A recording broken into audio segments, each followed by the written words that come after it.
Bonjour chères auditrices, chers auditeurs, on se retrouve avec plaisir pour le Tchik-Tchak Parashat de cette semaine. La Parashat de cette semaine, Parashat Emor, s'adresse principalement aux Kohanim chargés du service divin. À ce titre, les Kohanim sont tenus de veiller à une sainteté et à une pureté particulière. Descendants de Aaron à Cohen, leur grandeur et leur distinction sont héréditaires. C'est pourquoi ils doivent inculquer à leurs enfants dès le plus jeune âge l'importance de leur ascendance et l'obligation d'en rester dignes et de s'écarter de l'impureté causée par un mort.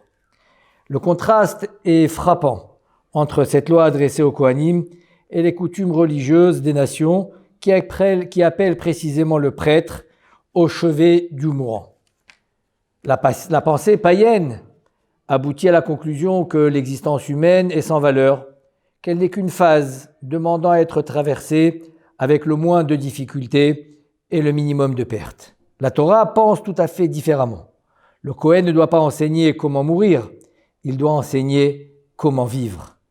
Au moment où les proches du mourant se réunissent à son chevet, le Kohen reste à l'écart, manifestant ainsi que la mission immortelle dont chaque juif est investi, que la pérennité de notre idéal ne saurait être entraînée par la mort.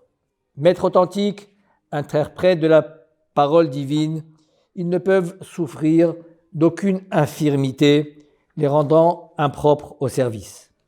Car il ne faudrait en aucun cas pouvoir interpréter que c'est par défaut qu'ils sont voués au service divin, mais au contraire, c'est en vertu de toute leur qualité, de leur noblesse et de leur distinction qu'ils accèdent à cette fonction.